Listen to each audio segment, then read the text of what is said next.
My name is Rebecca Hayes. I'm 39, and I discovered that family loyalty has limits the day my own mother stood up at my ex-husband's custody hearing and called me an unfit parent. Your Honor, my daughter has always been unstable, my mother's voice echoed through the packed courtroom. She can barely hold down a job. She's been in and out of therapy. And frankly, I don't think she should have custody of my grandson at all. I sat at the defense table in a navy blazer and white blouse, my brown hair pulled back in the understated style I'd kept for 15 years.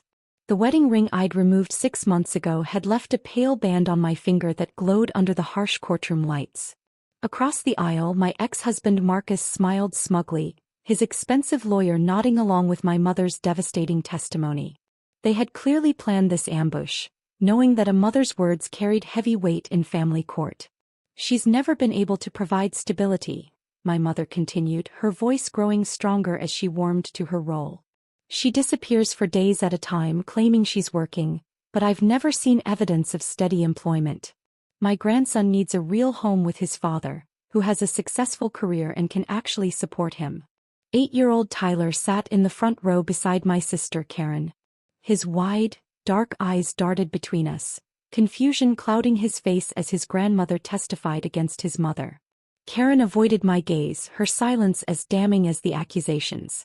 I thought about the 2 years since my divorce, the endless nights agonizing over custody, the delicate balance I struck between raising Tyler and handling some of the most complex cases in the state court system. She lives in some tiny downtown apartment, my mother pressed on. Drives an old car, can barely afford Tyler's school supplies. Meanwhile, Marcus has a beautiful home in the suburbs, a stable income, and the ability to give my grandson the life he deserves. Judge Patricia Morrison sat behind the bench, her expression unreadable. I had known her for more than a decade, but she betrayed no recognition, her professionalism a mask.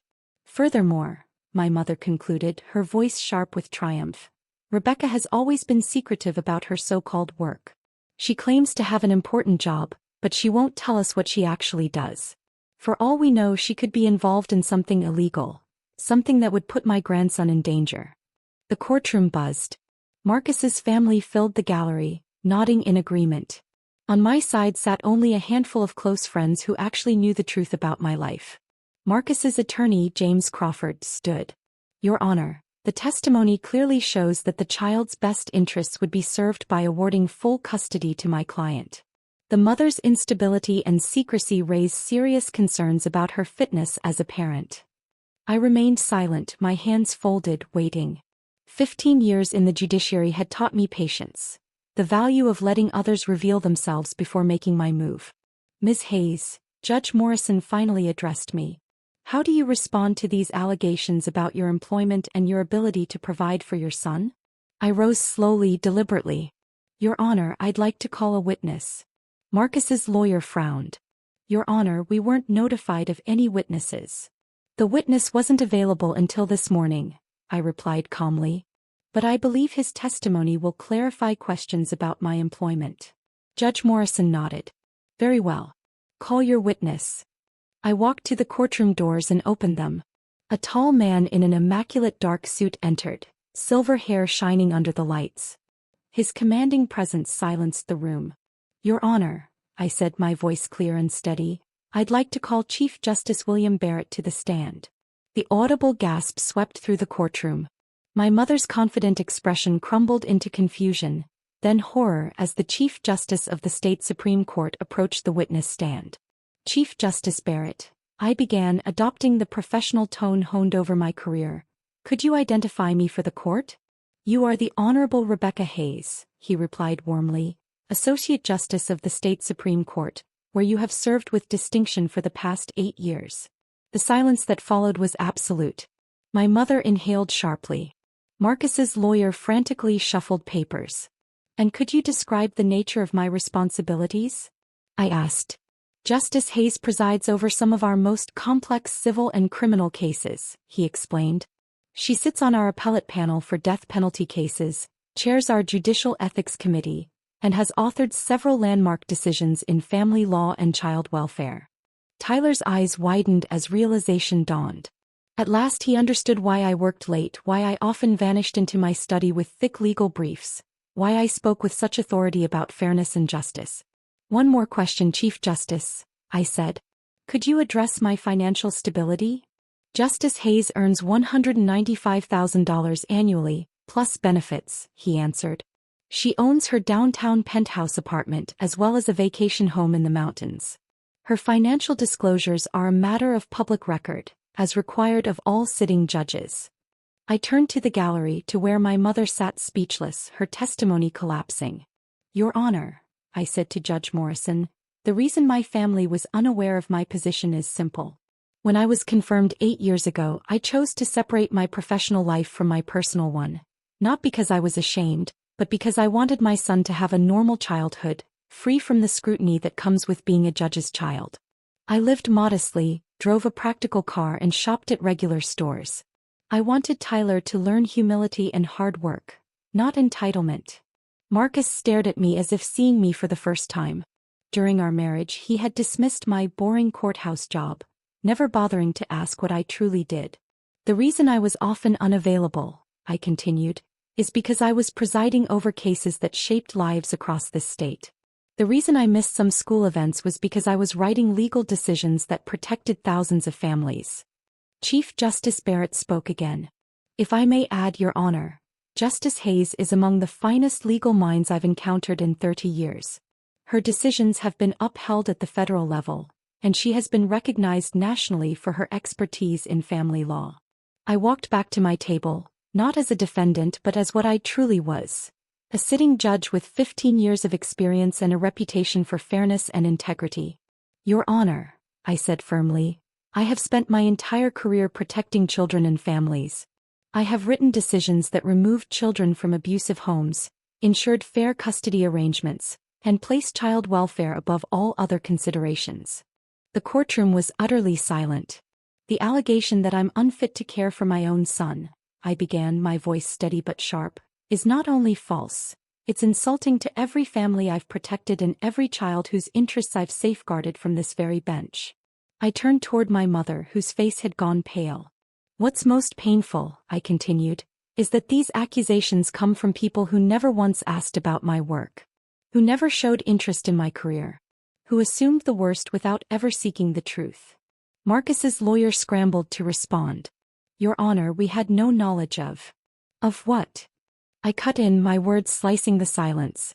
That your client was married to a sitting state Supreme Court justice for 6 years and never bothered to learn what she actually did for a living? Gasps rippled through the courtroom. Judge Morrison leaned forward. Mr. Crawford, are you telling this court your client didn't know his wife's profession during their marriage? Marcus finally spoke, stammering. She said she worked at the courthouse. I thought she was a clerk or something. The absurdity hung in the air like a noxious cloud.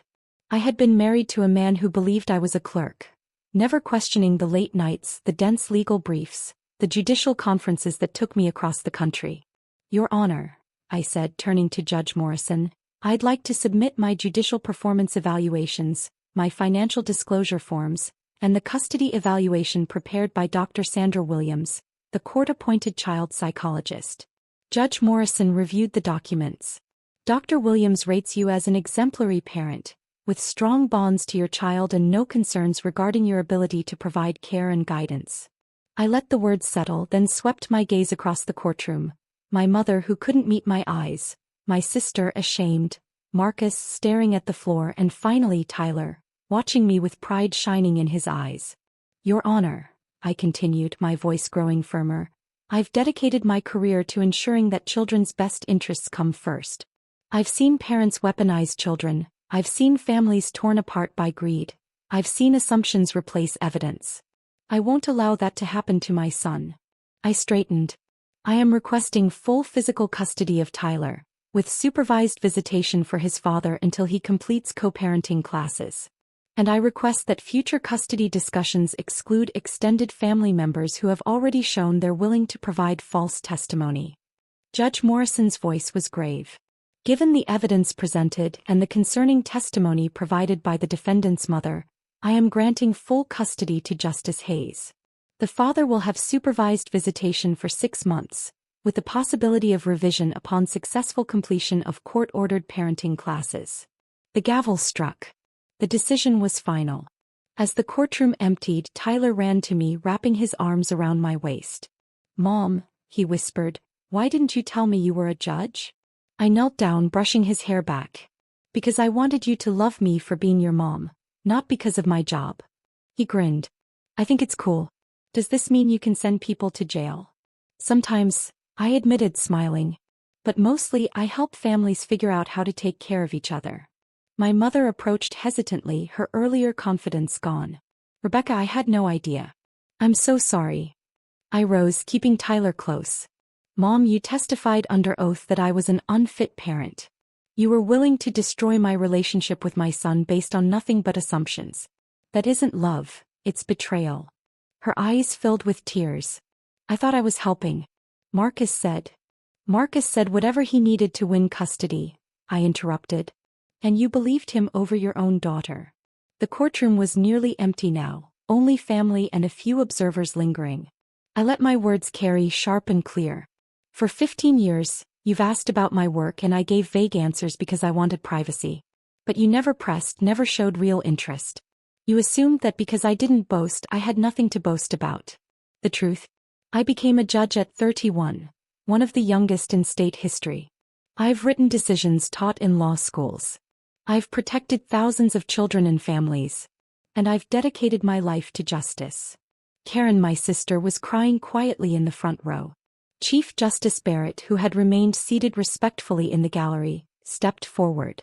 "Rebecca, I hope this ordeal doesn't discourage you from continuing your excellent work." "Thank you, Chief Justice," I said softly. "If anything, it reminded me why our work matters." As Tyler and I walked out of the courthouse hand in hand, I realized something profound. In trying to shield him from the complications of my position, I had hidden too much of who I was. But I had also learned that respect earned through assumption is worthless, while respect earned through integrity is unshakable. 6 months later, Marcus completed his classes and was granted unsupervised visitation. He never remarried and never again questioned my ability to raise our son. My mother sent me a letter of apology. I never responded. Some betrayals cut too deep to forgive. Today, Tyler proudly tells his friends his mother is a judge. He understands justice, fairness, and the courage it takes to stand up for what's right. He also understands that sometimes the people who love you most can hurt you the deepest. But that doesn't diminish your worth. As for me, I stopped hiding my light. I began embracing my accomplishments, teaching my son that hard work and integrity are worth celebrating. The woman who walked into that courtroom feeling attacked and isolated was the same woman who walked out vindicated and strong. The difference wasn't what I had achieved. It was that, for the first time, I allowed others to see who I had always been. Justice, I learned, isn't only something you serve. Sometimes it's something you claim for yourself.